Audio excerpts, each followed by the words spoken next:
Paris, the finale, the review, the celebrations. The penultimate journey in this year's Tour de France, and is by way of the luxury TGV from Macon to Melun and the gateway to Paris. It's the end of a rainbow, and the most romantic city in the world now prepares to hand Miguel Indurain his private pot of gold. The final stage is from Melun to Paris, the 178 kilometers of the 3,900, and it's almost over. A record finish of 158 riders will bring this tour to an end on a high note.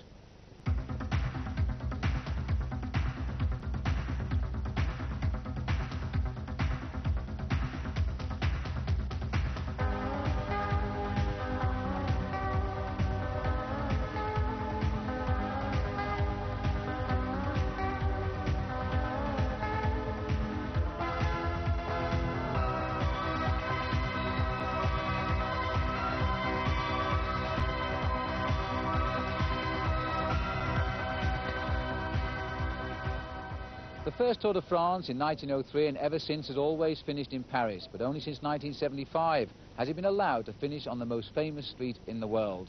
This morning at 12:30, 158 riders set out for this road, and they should feel justifiably proud. For more than 3 weeks they have been in contest. They've fought each other for the right to wear the final yellow jersey. They've experienced every emotion, from the happiness of riding along in the sun to the sadness of the rain of the Alps. This has been a marvellous Tour de France, one of great competition. Some of the riders won't even be here. They'll be watching from their homes. They crashed out of the Tour. Others will come here feeling it is their first ever finish in the Tour de France, and they should feel proud of that. This, the 78th Tour de France, has found again the best rider in the race to wear the final maillot jaune in Miguel Indurain. It's been a race of great emotion, and you know, it remains one of the world's few true sporting events.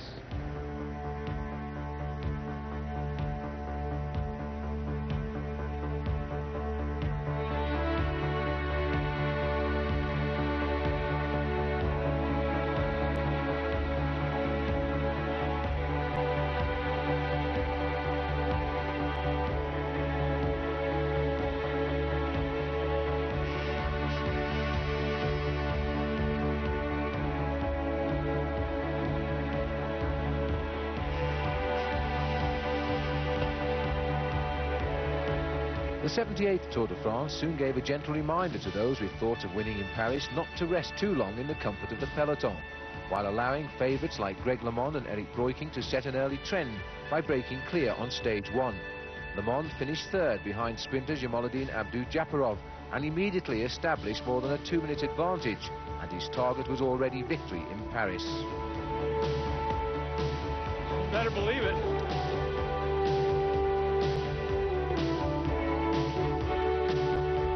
In the team time trial, the Italian Ariostia team literally bounced back from a fall later in the same day to project a new owner of the Golden Fleece in the Dane Rolf Sorensen. This was to be his happiest day, but thoughts of holding on until the first long time trial faded when he crashed approaching Valenciennes. He finished the stage only to leave the Tour in an ambulance with a broken collarbone, sidelining a very talented rider.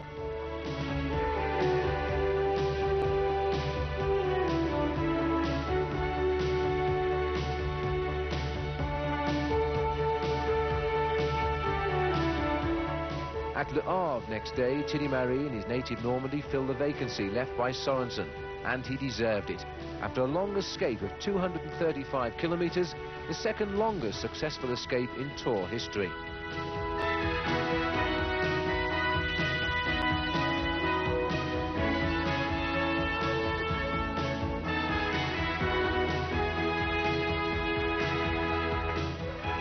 The first time trial of 73 kilometres was eagerly awaited. To a man, everybody expected Eric Breukink to be the next race leader. Instead, Breukink cracked 10 kilometres from the end, but he's a rider known to have one bad day in every Tour. Was this it? Yeah, let's say that, then we've had it, but... But time would show there was worse to come for Eric. Miguel Indurain was the winner of the time trial, a name that should have sent a chill down the backs of those with ambition. But Indurain was already a known climber, and now he'd shown the only other talent required to be a race winner, that of producing the goods in the long test against the watch. Greg LeMond, with no results all season but a known affinity to this event, was the new leader by 73 seconds from Breukink. Indurain was still 2 minutes 17 seconds behind. It was all beginning to seem routine. LeMond in yellow and winner of the past 2 tours, Breukink the challenger, and Indurain, well, no one was sure yet. Then the bombshell, the sight of Falk Boden arriving in Quimper ill and far behind the elimination time. He personified his ailing PDM team, and by the next day, all 9 riders had gone, including Eric Breukink, 2nd overall, and Sean Kelly, 6th. A tragedy of no small proportion to the Dutch team, who seemed to have fallen foul of a bad batch of liquid glucose. By the rest day and a transfer by air to Pau and the Pyrenees, LeMond was still in yellow and worried about the possibility of riders ganging up on him. Everybody wants me to lose. You know, they could gang up on me.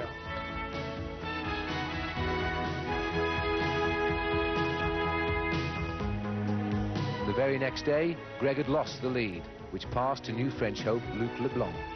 A further day on, and Greg's misery was complete as Claudio Chiappucci headed home Miguel Indurain at the top of Val Laurent, while an exhausted LeMond was being helped home by his faithful teammate Eric Boyer. Greg's race for the yellow jersey was already over, but did he have the application now to continue? Most expected him to give up the Tour de France, but they did not know the depth of this great rider. The stages between the Pyrenees and the Alps were cruel, not because of the terrain, but because of the baking sun which beat down unmercifully on the riders. But Indurain hardly raised a sweat, establishing a panache of a real leader of the pack. The feared ascent of Alpe d'Huez, the entry into the Alps, only served to anoint Indurain. He was now ready to take his place among the great names of the sport. Riding alongside Gianni Bugno, the rider he feared most, the unflustered Spaniard just marked time. Bugno never found the moment to leave Indurain, having to settle for his 2nd win on Alpe d'Huez, but a gain of only 1 second in time. It was nothing. In the reign of the Alps on stage 18 to Morzine, LeMond's plight continued, and he plummeted to more than 14 minutes behind overall. But he continued, and you know, when champions who have made winning look so easy in the past refuse to give up now when they're in trouble, then they are champions.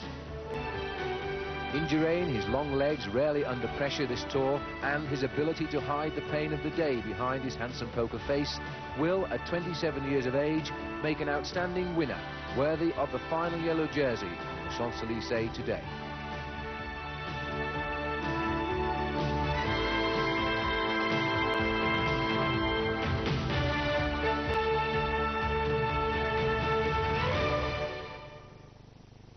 Well, this morning, Miguel Indurain set off with a 3 minutes and 36 seconds advantage over Gianni Bugno of Italy. In 3rd place, Claudio Chiappucci. He finished the Tour 2nd a year ago.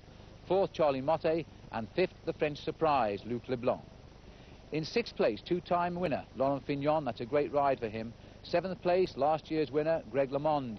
8th, the American Andy Hampsten. 9th, Pedro Delgado. And 10th, Gerard Rouet.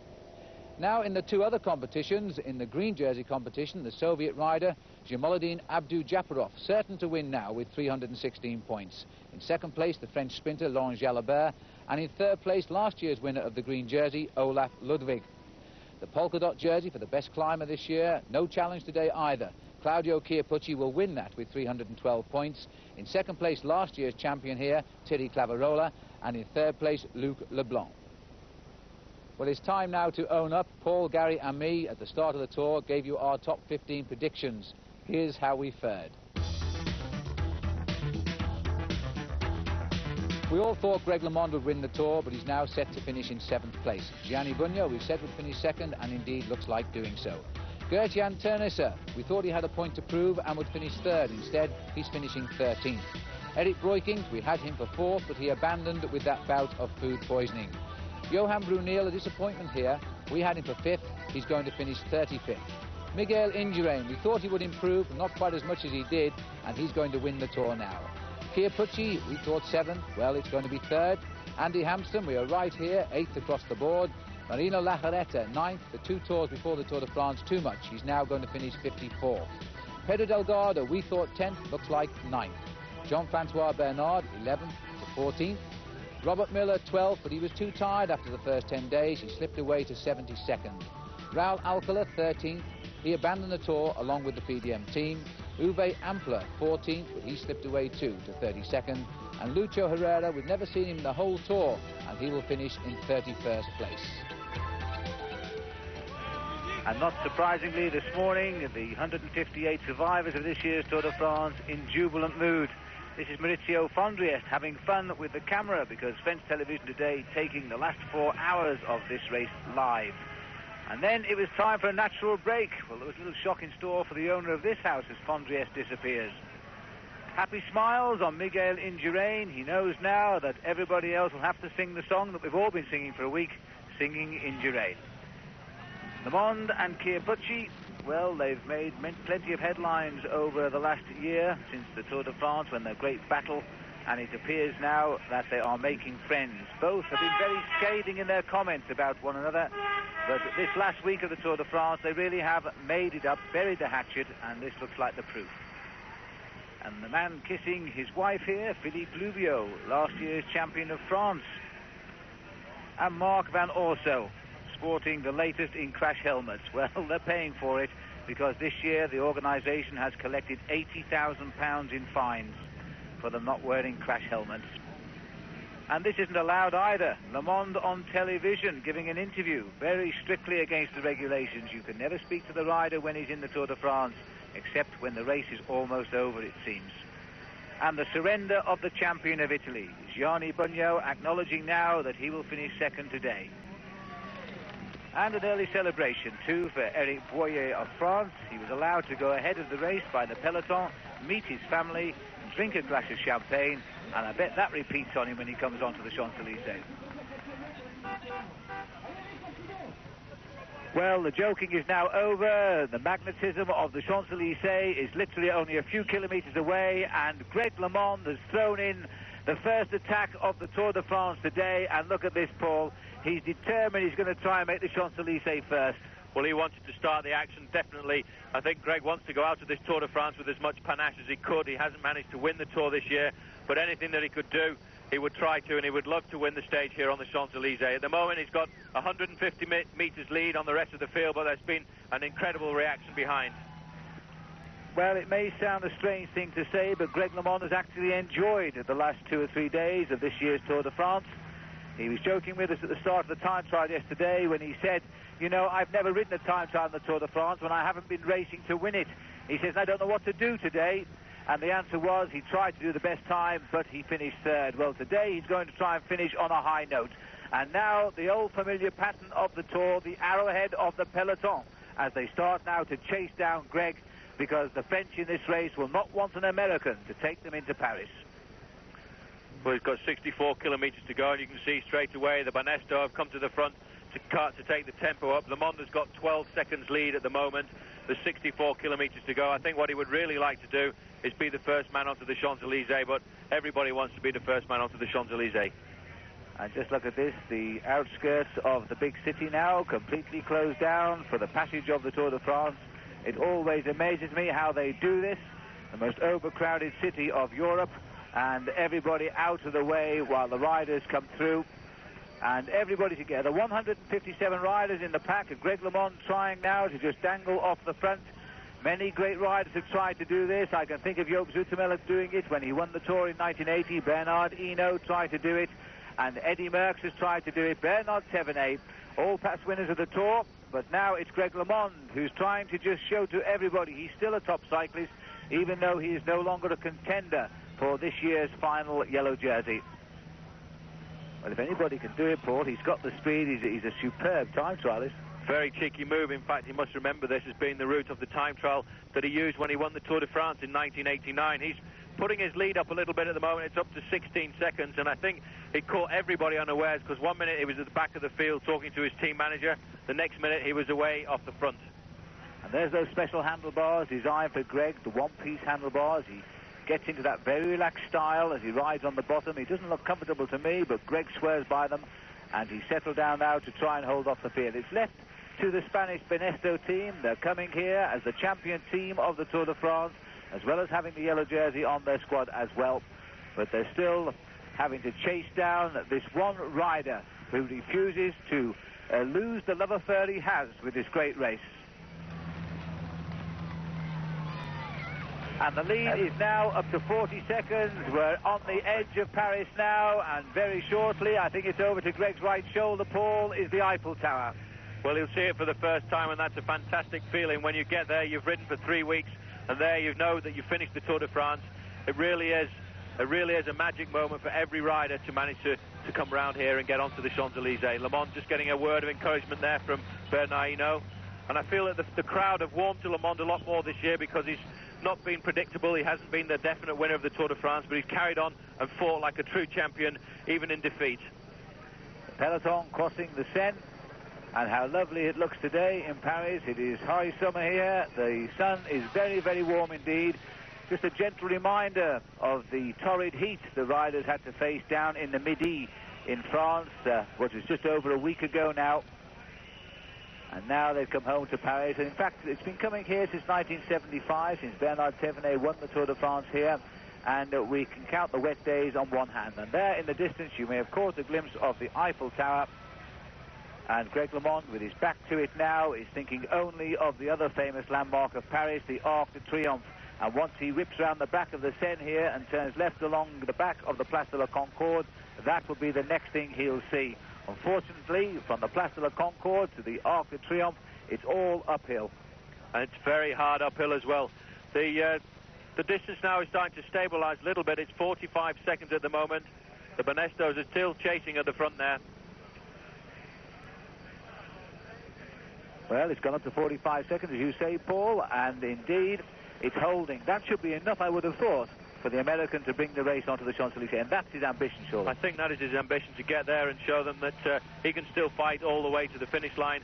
And there in the background, you can just see the Eiffel Tower, and there's one of the motorbikes going across there. That's the motorbike that'll let Greg LeMond know what the time gap is between himself and the chasing peloton. And so here's Greg LeMond, his lead stabilised at 45 seconds, but he's still going ahead. The Eiffel Tower on his shoulder. We'll take a very quick break, and we'll join the race as it comes up towards the Champs-Élysées.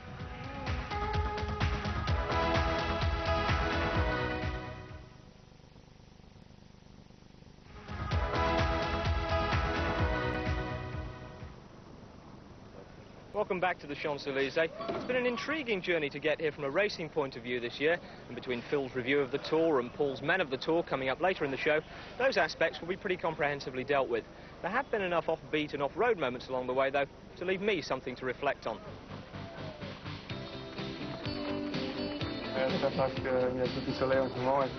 If Sean Yates is speaking French again, it can only mean one thing: the world's largest collection of two-tone tans preparing for cycling's longest road trip. The first rule of the Tour is go before we set off, because there'll be no stopping once we hit the road. Unless, of course, everyone agrees to go at once. This was the Tour when a number of important issues came to a head. What's wrong with the man? It didn't. Phil says, well, you're racing against everything. The cyclists, though, were more concerned with headgear. At Po, they staged a sit-down protest and threw away their helmets in the mountains. One man's safety protest is another man's souvenir, of course, but not everyone has the patience. The following day, the peloton retaliated. The more law-abiding souls in the Pyrenees had to improvise, with varying degrees of success. Back on the road, helmet radios made their Tour debut. Stephen Hodge, though, seemed to be under the impression that his was a broadcast model. On SBS all around Australia, but a special hello to Adrian. The route planners seem to have taken a roundabout approach to safety this year. Unfortunately, it led to some riders taking a more direct one off the road. Greg LeMond was more concerned about road manners. It appeared the model of propriety in week 2, laying down the law in 2 languages to a French motorbike pilot. By the 3rd week, though, he was only too happy for the bike to break the rules and tow him along in its slipstream, to the disgust of the Ariostia team car and eventually the commissaires. It may be tough on the road in the Tour de France, but it can be even tougher at the finish line, as the members of the telly peloton all jockey for the same shot. This one comes courtesy of Channel 4's specially trained crew of hybrid technician athletes, Ross Keith and Roger Berry.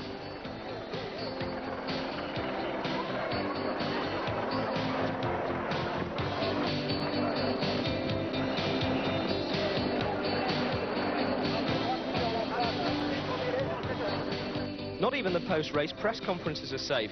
When Greg LeMond is surrounded by two LeMond, woe betide the journalist who dares to ask a question in anything but French. Greg, did you base your ride on the ride of Rookie?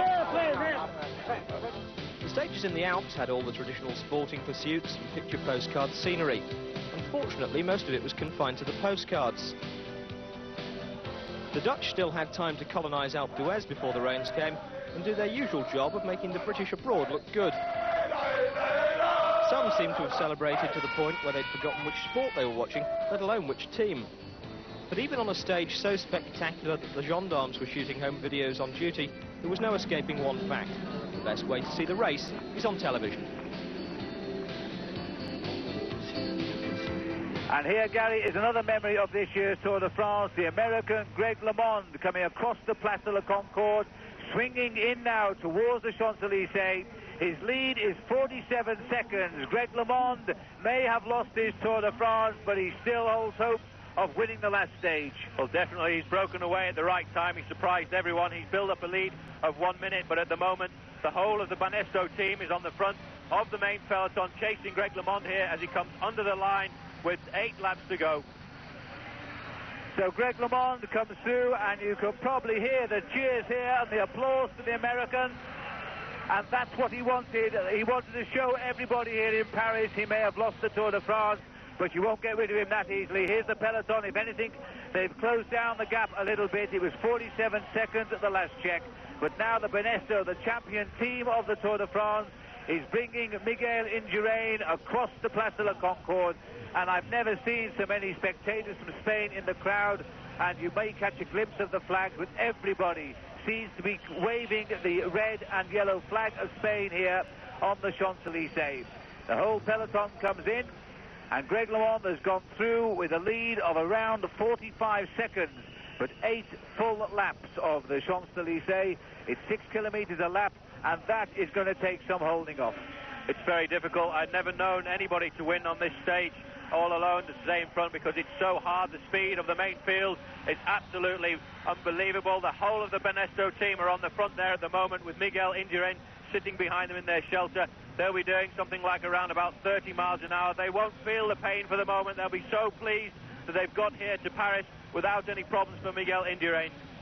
Official time gap as they went through, 57 seconds. So Greg LeMond now is heading up towards the Arc de Triomphe. The first time in his last 4 Tours de France when he hasn't gone towards this in the yellow jersey. Well, not quite so, of course, because he took the yellow jersey here 2 years ago, but he's always been a winner. And now, can he survive the breakaway? That would really make him a champion if he could win now on the Champs-Élysées. Well, Greg has certainly learned some lessons from this year's Tour de France, but I wonder really what sticks in his mind the most. Well, I learned that I can accept defeat. I mean, it's always, I've come into the Tour de France with the attitude that I can't lose. It's been a pressure that I put on myself, and I can lose, and I know I'm beatable. Since my hunting accident, I've learned. I've had some very bad races. I mean, and it's maybe because I'm just getting older, and I don't have the same reaction to training. I need a lot more. I need a lot more work to get myself into condition. But after '89 Tour of Italy, where I've suffered so much, that was the first experience for me to be that bad. Once I did come into good shape and felt really good, it was much easier to push myself to win than before. It's when you're always good, you don't appreciate. When you're bad, you appreciate when you're good. When you're always good, you don't know what it's like to be bad. But people, the last few days, they expected you to give up in the Tour. Why wouldn't you abandon the Tour de France? I've always, my whole career, I've had a hard time quitting races, although I have quit races in the past. If I quit, I quit the Tour of Italy this year because I felt it, I had to quit in order to prepare for the Tour de France. It was the only reason why. I felt so bad quitting the Tour of Italy. And it's something that I've always said to myself I don't want to get in the habit of. You get in the habit of quitting, it gets too easy, the next time it gets hard. And I have a responsibility to my teammates, my team. I just wouldn't have been, I had nothing to gain by quitting. It would have just Well, I'd gone home, yes. I'd have been, wouldn't have had to suffer on my bike, but I would have felt terrible, especially when you get home and you recuperate after 2 days and you feel healthy again, and you say, God, I could have been there. So your love affair with this Tour de France still continues? Oh, yeah. It's, regardless of the bad days I've had, I mean, I'm looking forward to the end of this race, but regardless of the bad days I've had, I'm going to have a good experience from this race because it's going to help me in the future. And this will be another great memory for Greg LeMond, the happier ones of this year's Tour, certainly, because he's still in the lead as we go back along the other side now of the Place de la Concorde. He's almost completed one full lap, and the gap, Paul, is 53 seconds, but there's one rider in between the two trying to get across there. That's the former French champion, Philippe Louviot. But the main field still under the control of the Banesto team, who are not panicking at all. They're just waiting to leave Greg LeMond out there, have his little bit of glory, and I think later on we'll see the team, maybe of Carrera, try to accelerate the speed to try and bring the race back together to help Abdul Zaparov try and win this final stage. Well, as we look here at the number 1 on the back of Greg LeMond, and there is 53 seconds confirmed. That's the official gap at the finishing line, the back side of the finishing line, in fact, as the race went down the other side of the Champs-Élysées. Now they're going out along the Place de la Concorde. This is usually the most enormous traffic jam in Europe, and just look at it now. The beautiful sun on the back of our picture there, the crowd enjoying a lovely day out, and it is one of the warmest days we've had in Paris for a finish of the Tour de France. But Greg LeMond, well, he rode his first Tour back in 1984 when he finished third. He progressed to second in 1985 when he won his first stage, a time trial around Lac de Fossivière. And then in 1986, he made the natural progression to become the first ever American to win the Tour de France, an American in Paris indeed. And then he had the shooting incident, which kept him out of the sport for virtually 2 seasons. In 1989, he was back as the winner by 8 seconds, and that was another marvellous day on the Champs-Élysées for him, because he won the race on the very last stage from Laurent-Fignon. He won the race last year, a little bit more easy for him last year. He won it in the final time trial on the Saturday. Today he comes again in the lead to the Champs-Élysées, but this time there will be no yellow jersey as a final reward. But does it really matter? Because he's put on such a great race today to show the people that he will come back to this Tour de France, and one day he may even win it again. I think what Greg is doing today is really trying to snub the critics. Bernard Hinault and Eddie Merckx have always criticised Greg for not being a showman, but I think since he started taking this defeat in this Tour de France this year, he really has shown that he is a champion, and he's trying to attack and show himself to the crowd at every possible occasion. 1 lap on since he came here the first time. LeMond now working his way through to the 7 laps to go board. And the peloton are slowly hauling him back. There might be just a chance our camera lens is foreshortening the shot there, but I think that it's probably going to be down a little bit this time through, as a split in the peloton as well, Paul. Well, this is what's bound to happen. There's so many of the riders in the field here. They know this is the last possibility to win a stage in the Tour de France, so they will try and attack and split the field up, try and get into a breakaway move. Well, you've been, is it 5th on a stage in the Tour de France on the Champs-Élysées? I was, in fact, 5th. There were actually 2 riders away in a similar situation to today. That was Bernard Hinault and Joop Zoetemelk. The stage was so hard that the race split into 3 or 4 groups, and it's very rare for something like that to happen, which is why it takes somebody like Greg LeMond to be able to stay away alone on a circuit like this.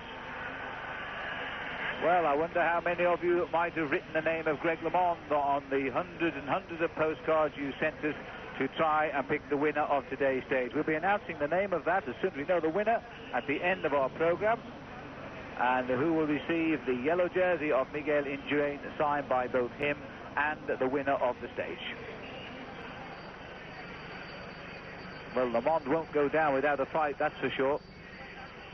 No, but the gap's coming down all the time as the chasing group comes over the line. It's 30 seconds, and the main field is just 5 or 10 seconds behind them. So it looks as if LeMond's lap of honour is about to end, because there are some very, very rough faces out there. Everybody's grimacing, and even the Banesto team seem to be suffering. They're not as organised as they were a lap ago.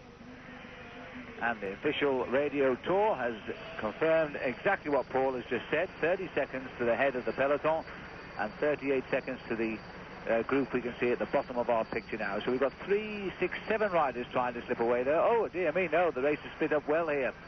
Now, this is just about typical, Paul, of this year's Tour de France. It has been very unpredictable, and now we're having the peloton split up. There are so many riders seem to want to win. It's been totally unpredictable, I think, by the fact that there are so many riders capable of winning nowadays. A few years ago, there were always maybe 2 or 3 riders who could win the Tour de France. This year, I think there were 15 riders before the start who could win this year's Tour. There's the confirmation of the time out there, 31 seconds. But also the number of riders who can win the stages. Everybody fights, and it makes the race very open, and we always get breakaway situations like we've had all the way through the Tour. Well, as every day, we have 50,000 French francs on the line. That's approximately £5,400 to the winner of every stage. The same applies today, of course. So with Le Mans still holding off everybody who's left in this year's Tour de France on the Champs-Élysées in the sun in Paris, we'll take another short break.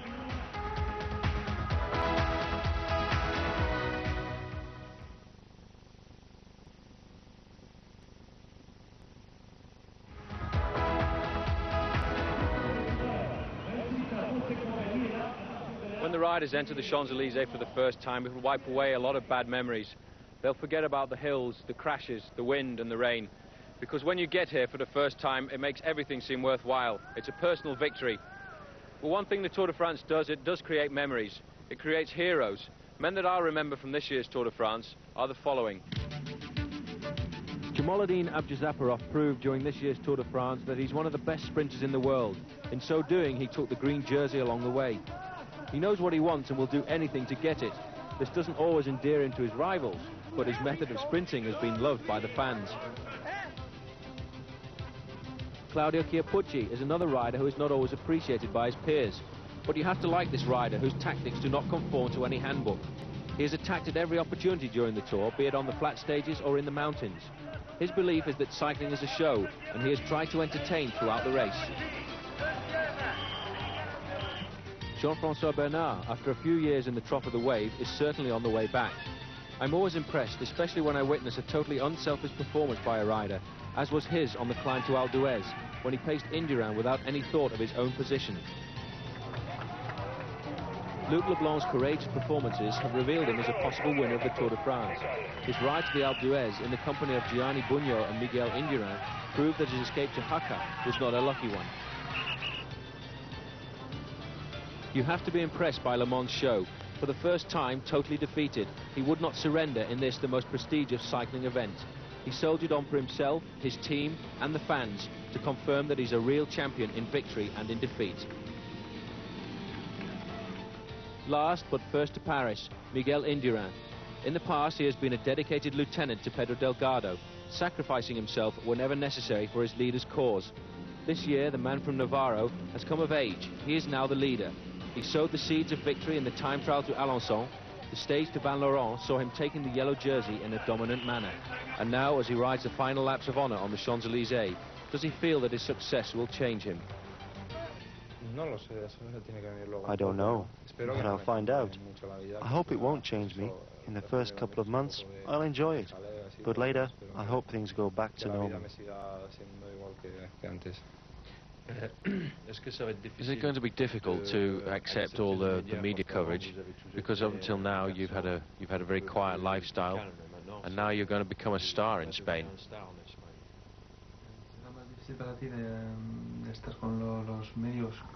Porque antes estabas más tranquilo y ahora ya eres una star. Sí, un poco más jaleo sí que hay, ¿no? Yes, I am more known. There is more media. There are more journalists. It's going to be difficult to give to all, and I don't want to get them mad. But they must understand, I need to rest, to recuperate for the next stage. That is also important.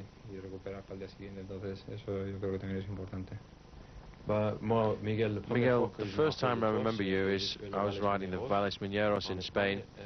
You were the rider who won, and at that time I thought you were going to become a very good rider.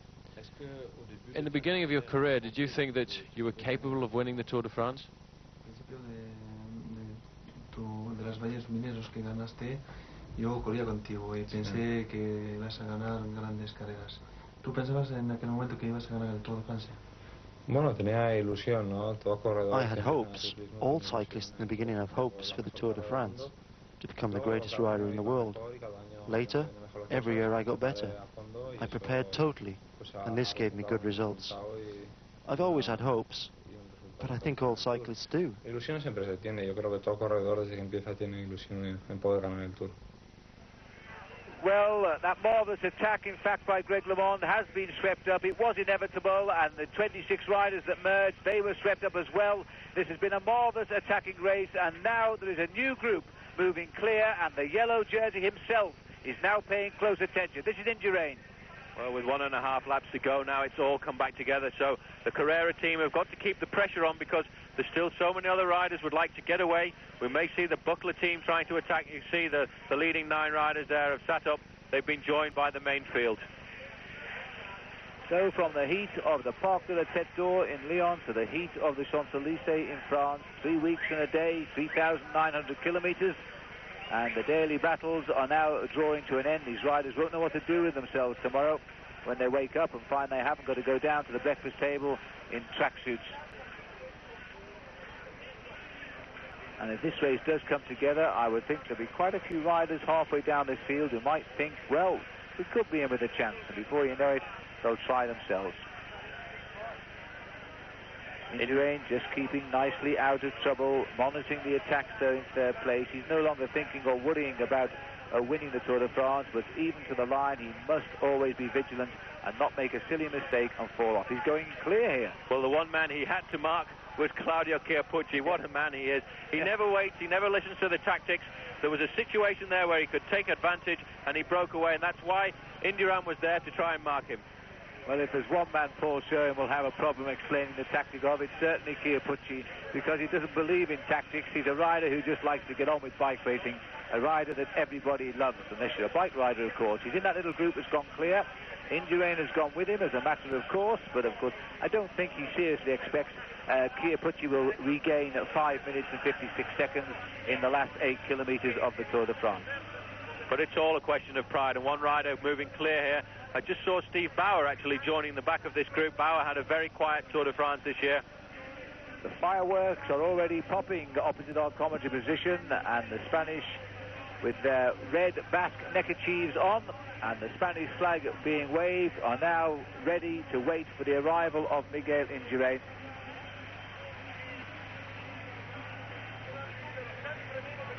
So just under, or just across the Place de la Concorde, then they will see, or rather hear, the bell for the last lap, and this little group still trying to sneak away. And the yellow jersey, well, that would be some finish. It's happened before in the Tour de France, of course. Well, Franz Massen here on the right of our picture, going for gold now. It's everything or nothing for Franz. The yellow jersey leads the chase now. He's showing the people of Paris the maillot jaune. A little tap from Chiappucci saying, don't go too wide, jump on the back of this line because we're going together. And there you are, the Italian and the Spanish. They've been rivals throughout this Tour de France, but now they're going for gold on the very last stage. Well, they will earn most of the money in this year's Tour de France, the Banesto team and the Carrera team. Well, Indurain really has got panache. I thought he'd be finished after yesterday's victory in the time trial, but he still wants to carry on. So, as there is now just 1 lap to go of this epic journey, let's go quickly to Gary Imlach. The prospect of riding 3,900 kilometres against the best cyclist in the world for nothing is almost unthinkable. Yet technically that's exactly what Miguel Indurain has been doing these past 3 weeks, because Tour tradition demands that the winner touches none of his own prize money. Instead, 15 to 20% is put into a pool to reward the team mechanics and the soigneurs, and the rest is split 8 ways between his teammates as their reward for putting him into the yellow jersey. Miguel has amassed a fair old amount for his Banesto teammates this year. As well as the £200,000 winner's prize money, there's another £10,000 for his 2 stage wins and £4,000 on top of that for being the Tour's best time trialist. Not that Miguel will be heading home to Spain crying poverty exactly himself. He can expect to make around £500,000 in endorsements this year as the new hero of these fans you can hear behind me, and he'll also be looking to Banesto to come up with another £500,000 in the form of a new contract. Now that's not bad money, but when you compare it to what other athletes earn for what they put into their sport, cyclists aren't bad value for money. At least that's what this crowd behind me thinks anyway.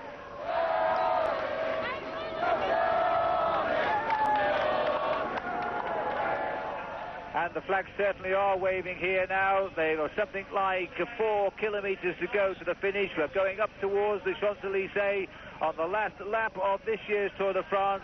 And the yellow jersey of Miguel Indurain is right at the front. The 6 riders in this group, with the whole field chasing them down. The Miguel Indurain, Claudio Chiappucci, first and third in this year's Tour de France. Then we have Marc Sergent, Franz Massen, Per Pedersen, and Steve Bauer. That's the composition of the group. And look at this, Paul. Well, the number 2 on the general classification as well. He's seen Indurain first place and Chiappucci jump away, and he said, I'm not having any of this, I'm going to get up there as well. And he's riding across the gap on his own, but the main field is not very far behind. So Gianni Bugno now crosses the gap of no man's land to reach the leaders. Then we'll have 1, 2 and 3 in this year's Tour de France in the head group. And I suppose we should say that's how it should be, as Bauer tries to spoil the party. Well, he realises now is the time to go. There's too many of the big leaders of the Tour de France there. Indurain was there, Chiappucci, Bugno was coming across. Bauer had just one thing to do, wait for the decisive moment and go. Steve Bauer, his Motorola team in their first Tour de France, have one stage win with Phil Anderson. Bauer, twice a wearer of the yellow jersey in the Tour de France over the last 2 years, but this year really hasn't been a competitor for yellow at all. And now trying to finish off on what would be a very high note indeed. He has, I suppose, 3 kilometres to go to the finish, and he's riding into the wind and heading down the other side of the Champs-Élysées, and he's holding off 157 riders. Well, he's had a hard start to the Tour de France, Bauer, at the moment. He's really started to ride a little bit better towards the end here. He's got about 100 metres lead on the whole field, but the whole field being led by the Carrera team, who don't want anybody to escape. And it looks as if Bauer's going to get swept up, and it looks like we may have an incredible sprint. There is the green jersey of Abja Zaporov in about 6th place. In fact, the Tashkent Tornado is into 5th place now, and he is looking extremely alert. The kill is in sight, and right now it's Steve Bauer they're hunting for. But the Carrera boys are being helped as well by the Buckler team, because they have a good sprinter too in Eric van der Rade, and they are by no means out of this sprint. Well, there's about 4 kilometres to go now. Everybody's really starting to get nervous. They're looking for the position. There'll be a sprinter in the wheel of Abja Zaporov, hoping to have an ideal situation to be able to come off his wheel. Although that's one wheel in this sprint I wouldn't like to try and come off. Well, the tranquil waters of the Seine, and I certainly hope we don't have to judge the sprint from this height, Paul, because I think we could be in a spot of bother. Because just about everybody, in fact everybody who's left in the Tour de France, are now heading towards the finish of the last stage on the Champs-Élysées. It's been hot, warm and sunny, and I think that sums up the pace of this year's Tour de France every day. Something new to report, something new has happened, and the man who's come out on top, without a shadow of a doubt, the best rider in this Tour de France, Miguel Indurain, and the riders themselves agree with that, and that is the highest compliment you can pay a winner of a race. The Carreras still work their hearts out. For the man in green, you can spot him now, just occasionally on the far side. There he is now, slipping through on the inside, slipping down in the tunnel. He's not going to be, he'll be in 2nd or 3rd place when he comes out of this tunnel. Well, what a man to have a lead out there. It's all together. Bauer has been caught. Guido Bontempi's in 2nd place there, an ideal man to lead out the sprint for Abja Zaporov. Just behind him, though, is Jelenaidem, who's no mean sprinter himself, and also Phil Anderson in 3rd place, just in front of Abja Zaporov there. Well, this is going to be a rough and tumble of a sprint finish. This is going to be not for the nervous, and I don't just mean the bike riders on this occasion, because Abja Zaporov is the most fearsome sprinter.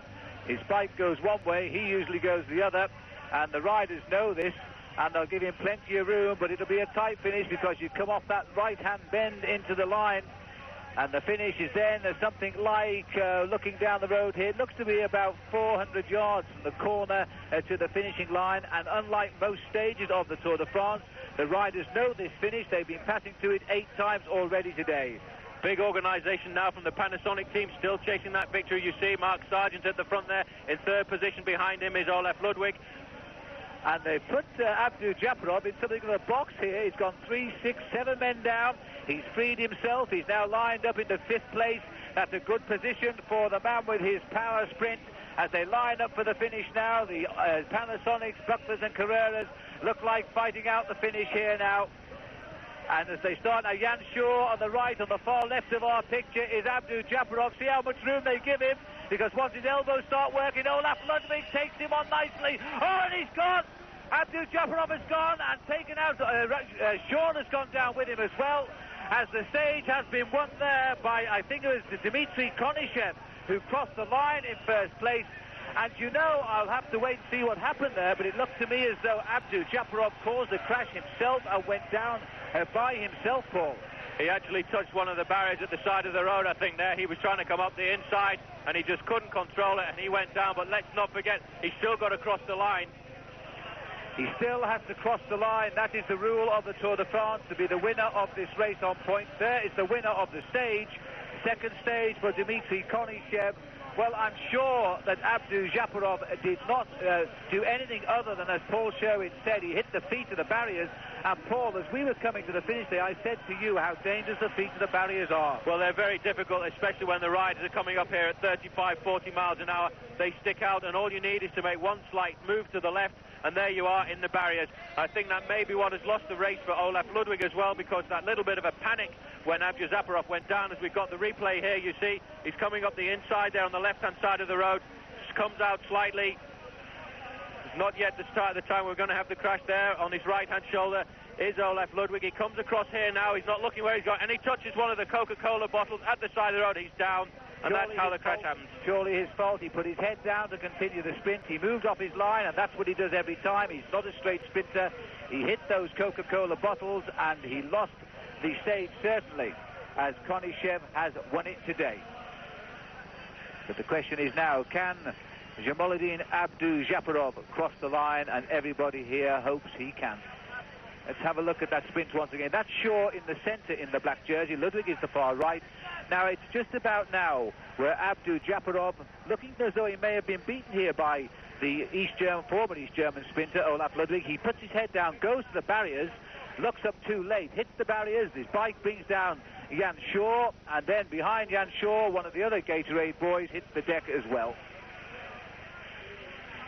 Well, there you can now see the face and the blood of Jamaluddin Abdu Japarov, quite clearly stunned. It was a very nasty fall indeed. And what a sad end to the Tour de France too, because this rider has brought so much colour to it, but he is such an erratic sprinter, and I can say that a lot of cyclists here will say it was only to be expected. Well, let's begin with the stage result of the final stage of the Tour de France. The fifth win for a Soviet rider, Dmitry Konishev getting his second stage win of the Tour de France. Olaf Ludwig second, Henri Abadie third, Henrik Redant fourth, and Phil Anderson in fifth place.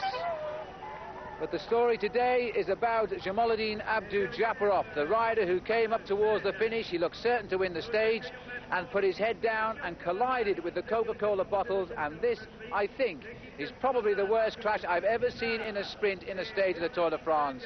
As all of the riders go into the back of Jamaluddin Abdu Japarov, the little Soviet sprinter is left lying in the road. Blood coming from his face, he's clearly dazed. The rules of the Tour de France say you must cross the line to claim your prize. And so, helped by a number of people while the police kept the crowd back, Jamaluddin Abdu Japarov ends his Tour de France very dazed, but he does end his Tour de France before going into the Aspro wagon. He will now keep that green jersey, the first Soviet rider ever to win it in a Tour de France. The overall classification and the top three men on the podium today, waving to the crowd, Miguel Indurain in yellow, and the two men who chased him around France, Gianni Bugno, the champion of Italy, on our left of the picture, and Claudio Chiappucci on the other side of Indurain. The full result, well, Indurain beat Bugno by 3 minutes 36 seconds. Claudio Chiappucci is third. Charles Motte of France is fourth. Luc Leblanc fifth. Laurent Fignon, he finished sixth. Greg LeMond finished seventh in the end. Andy Hampsten eighth. Pedro Delgado ninth. And Gerard Rouet, another Frenchman, took 10th place. And the winner of our quiz, Matthew Parsonage from Bristol. Well done, Matthew. You might have been a bit lucky in that sprint result, but in the end you chose Dmitry Konishev to win the stage here in Paris. Miguel Indurain's yellow jersey will be on its way to you next week, signed by him and by Dmitry Konishev. Well, this has been a marvellous Tour de France, and even in the dying meters we had another story to report today. But it wasn't the sort of story we enjoyed doing. This has been a marathon for Gary, for Paul and for me. and we also made the finish here in Paris. We hope that you will join us again in the not too distant future, but from the Champs-Élysées now, we say to you au revoir, à bientôt.